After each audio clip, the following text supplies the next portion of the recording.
அனைவருக்கும் வணக்கம். இன்றைய கதை என்னன்னு பார்த்தீங்கன்னா, மதிப்பு. ஒரு ஊரில் ஒரு பிச்சைக்காரன் இருந்திருக்கான்.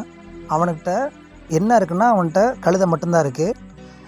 அந்த கழுதையை வச்சு அவன் ஏதாச்சும் ஒன்று பண்ணி பிச்சை எடுக்கிறது அவனுடைய வேலை. கழுதையை கூட்டிகிட்டு போகும்போது ரோட்டில் ஒரு பளபளன்னு ஒரு கல்லை பார்த்துருக்கான். அந்த கல்லை பார்த்து நல்லா இருக்குன்னு சொல்லி அந்த கல்லை எடுத்து கழுதையோட காதில் கட்டி விட்ருக்கான். இதை தூரத்தில் ஒரு வைர வியாபாரி பார்த்துருக்காரு.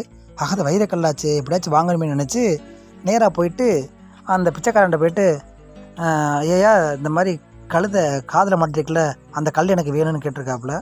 அப்படியா? பிச்சைக்காரன் சொல்லியிருக்கான். அப்போ ₹1 கொடுங்க, நான் தர்றேன் அப்படின்ட்டுருக்கேன். அதுக்கு அது வைர வியாபாரம் சொல்லியிருக்கான். ₹1 அதுக்கு அதிகம், நான் வேணால் 50 பைசா தர்றேன் தாங்க அப்படின்ட்டுருக்கேன். அதுக்கு அந்த பிச்சைக்காரன் சொல்லியிருக்கேன், இல்லை அப்படின்னா அந்த கழுதையோட காதிலே இருக்கட்டும் சொல்லிவிட்டு கழுதையை கூட்டிகிட்டே போயிட்டார். வைர வியாபாரி பின்னாடியே போயிட்டுருக்கார். எப்படி 50 காசுக்கு வாங்கிடலாம் அப்படின்னு பின்னாடியே போயிட்டுருக்காரு.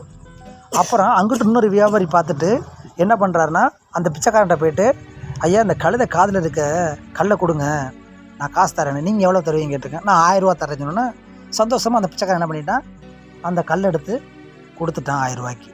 பின்னாடியே வந்தால முதன்னு விலை பேசினாப்புல அந்த வைர வியாபாரி கொடுன்னு முடியாது. ஆஹா 50 பைசாக்கு நம்ம வாங்கலான்னு பார்த்தோமே, நம்மளை விட்டு போயிடுச்சுன்னு சொல்லிட்டு ஓடி போய் அந்த கழுதையை வச்சுருக்க பிச்சைக்காரனை பார்த்து, ஓ நீலாம் முட்டாளையா, என்னையா அப்படி இருக்க அப்படின்னு, என்னங்க அப்படின்னு கேட்டிருக்கேன். கழுதை காதில் கட்டியிருந்த கல் என்ன கல் தெரியுமா? அது வைரக்கல். பல லட்சத்துக்கு போகும். இப்படி ஏமாந்துட்டியே, முட்டாளுன்னு திட்டிருக்கேன்.